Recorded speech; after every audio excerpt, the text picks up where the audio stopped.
So, Simona, I will invite you to unmute yourself. You're already unmuted, wonderful. And I'll stop sharing this the slide so we actually can see you. Just that will be much better. Okay. So, Simona, welcome. Thank you. Thanks, everyone. And thank you so much for, first of all, accepting being now our champion, endorsing the manifesto, and secondly, to accept to have this chat here today. Yes. So I'll use my cheat sheet as usual to do a proper introduction of Simona. So Simona Dimovski, she's the CIO at the Southern Shire Council in New South Wales, enabling 2.7 billion of assets. Simona is a strategic and visionary leader with 20 years of experience of enabling strategic delivery across and business functions. She has achieved a 2-year digital transformation program in a few weeks during the COVID pandemic, which led to a couple of media publications. Simona loves data, and one of her core values is family. She is the mother of 3 kids. And it's an absolute pleasure to have a chat with you today, Simona, and learn more about you. So I'd like to start with a question around your current role, Simona. I know there are changes happening, but you have a very diverse background in both corporate and government settings across banking, aviation, energy, and local government sectors. So it's been nearly 2 years since you joined the Sutherland Shire Council as the CIO. So tell us a little bit about your role over there. Oh, yes, thank you. Well, I've covered this off previously as well, and I can talk about it for quite a while. So please let me know if I could get off track. But I'll tell you the short version of it all.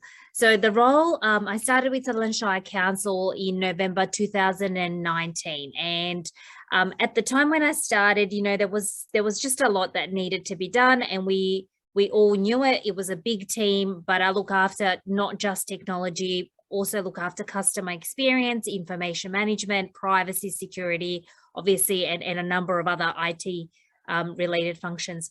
And the first thing that we did when I joined, I could just tell that there was so much work that the team was trying to do. And it seemed like there was hundreds of projects and enhancements on the go, but it was really a big struggle to get it all done and delivered. And in fact, it was just slowing us down rather than accelerating the delivery. So one of the first things that I did was we did a bit of a stocktake, what I call the stocktake of all the things that we had going on all at once, all the projects, the enhancements, you know, sort of like the current state assessment, where things were at, what it all looked like. And where we landed was that we had over 180 projects and enhancements, so sizable pieces of work that were underway that needed to be done, but they were all in flight at the same time. And we had a team of less than 70 people. And I know that sounds like a big team, but when we're looking after customer experience, call centers, technology, information, security, privacy, it really isn't such a big team to deliver all of that work. And luckily for us, we got to know that very quickly within about 6 weeks. And one of the first things that we did beyond that was to actually map it all out into a visual management board, because I could start to sense my own overwhelm and also that of the team. So really taking heed of, you know, sort of the mindfulness practices that we're talking about here, I was self-aware enough and aware of the team to know that we really needed to take a checkpoint at that point in time.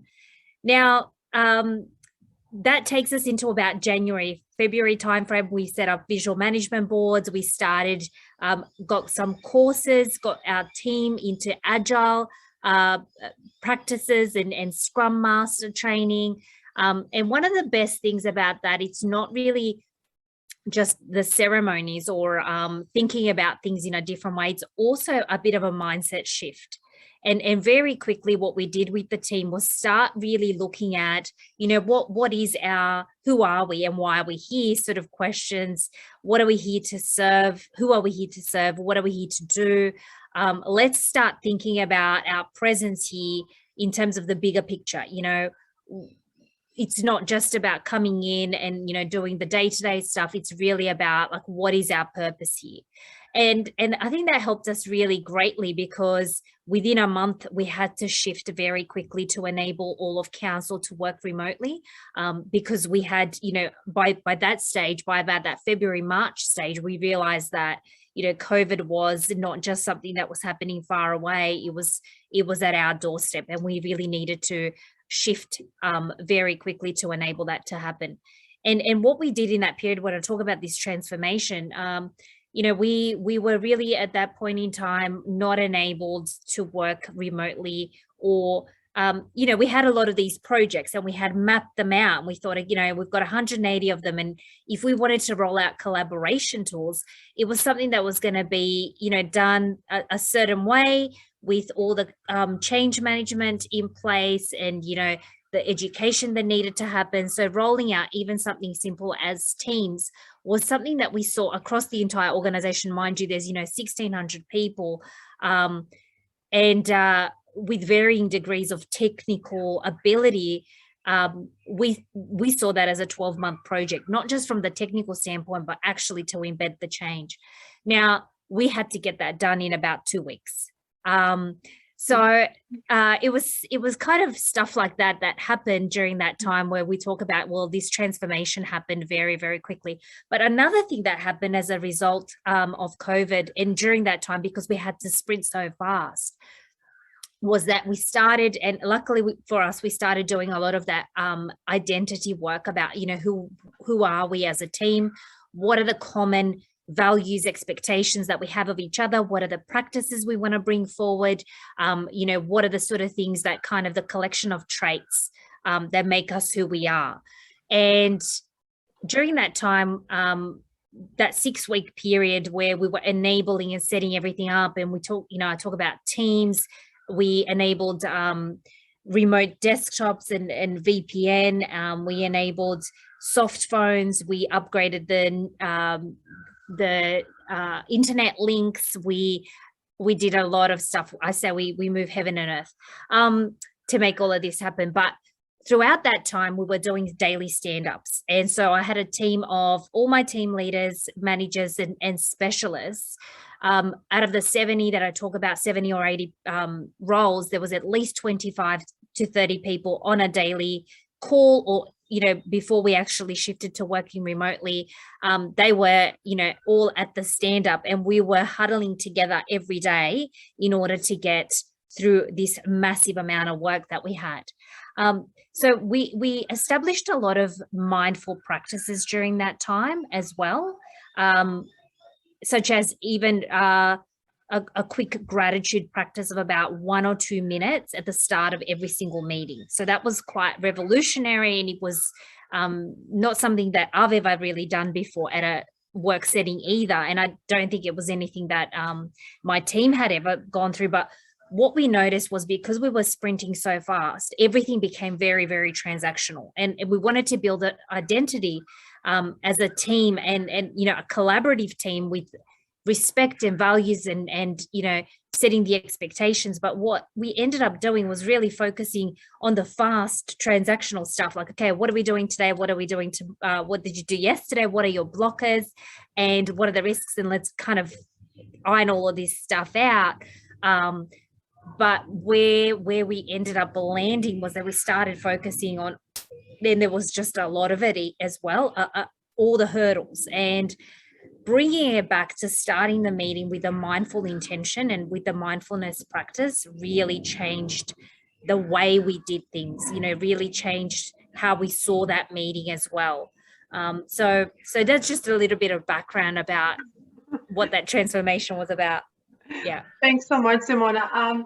I confess, I promised today that I wouldn't talk much, but I can't help. And I was listening to the interview with Zach, and it's great that Zach is here as well. You know, how you started talking about the importance of visibility, of stock taking, transparency, yeah, seeing what is available. I think Zach totally could endorse that, because that's what he brought a lot to discussion last month. And I love the point you made around elevating the conversation to discuss purpose, traits, and identity of the team. And and one of my mantras is speeding up by slowing down. So of course, I'm biased. I believe, practice like mindfulness can really help to bring people together, to deepen connections and get more work done. Although we're slowing down, but we are speeding up at the end. So thank you. That was a fantastic overview. Next, let's talk about growth mindset. I know that in your bio you talk about a growth mindset, and that you pride yourself for providing a coaching approach to ensure your team and individuals are achieving their full potential. So tell us a little bit about your leadership coaching style, please. Yes. Okay. Well, one of the things that I feel like this whole journey for me, the last 2 years, has been a journey of discovery and learning as well about myself and my style. And I would say I probably don't have a set style as such, but one of the things that I try to do is kind of read the situation, read who my team is and what they need from me and who I need to be with them. So it's this whole situational leadership style. But one of the things that I'm really keen on is when I work with my leadership team, or whoever I work with, it doesn't have to be the leadership team. I want to create more like that leader style of work and team, rather than a leader follower. So I don't necessarily think of myself as the best, like I don't think of myself as I know the most. I know that we hire good people because in their area of expertise, they know the most. And that's something that I need to respect, and I do. And so one of the other things about the way that I try to lead is really through openness, through teaching style. So throughout this whole period of time, I mean, like I said, I hadn't done some things that I tried for the first time here. The team trusted me enough to allow me to do it. And I also felt safe enough, and we built that sort of safety within the team to be able to do some of this stuff. But beyond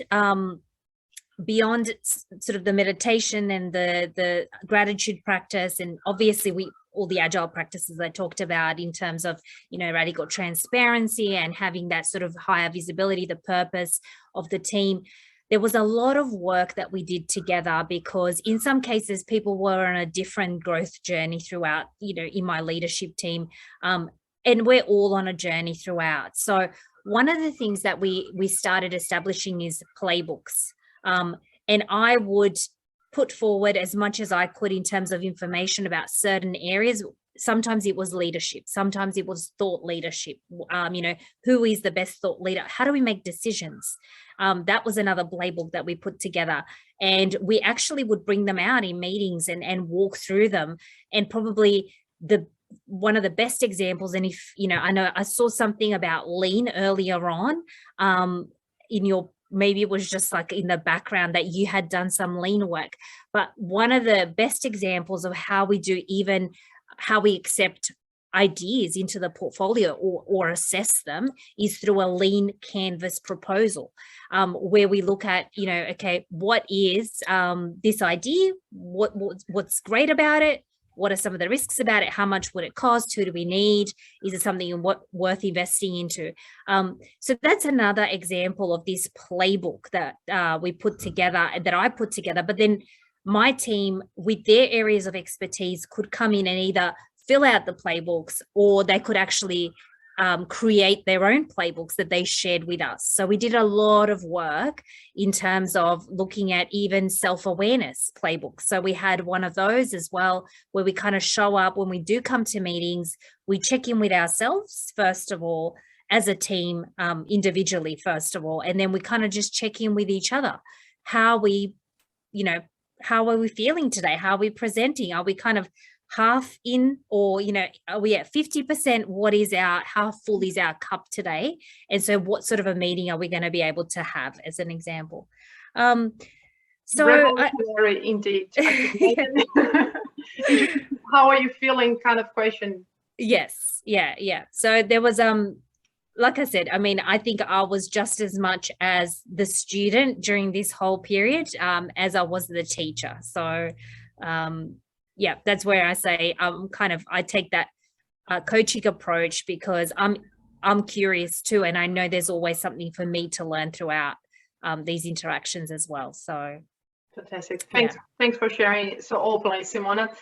Next, I have a few more questions. I'm conscious of time, so try to be short and great. So next one, it's around self-care. So self-care strategies or rituals. What are your top three maybe to share? Yes. Okay. So top three to share, I would say I always listen to a podcast or to a meditation when I'm falling asleep. So every night I put different ones on. I've got my kids into them now, slowly. And so I really like that. The other things that I do is I try to do like a stretching exercise every day, which can be even just for 5 minutes, but just have a bit of a stretch. Recently, I've tried to do 10,000 steps every day by walking, so nothing too strenuous. And I've got a little dog that I take for a walk with me.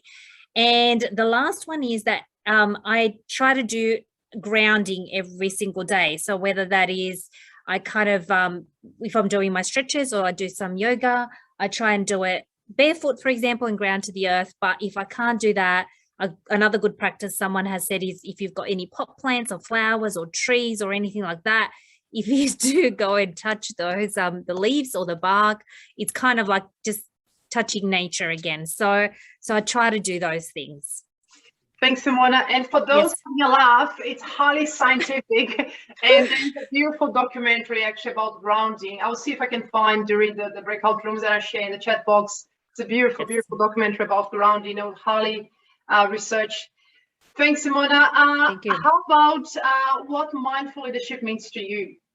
Okay, so mindful leadership, look, it's hard to define it for me, but it's about, like I said, maybe it's about even just what we talked about earlier on that I tried to do with my team. It's about understanding your own set of values, understanding sort of your integrity, understanding sort of what's true for you. That's what I mean by integrity.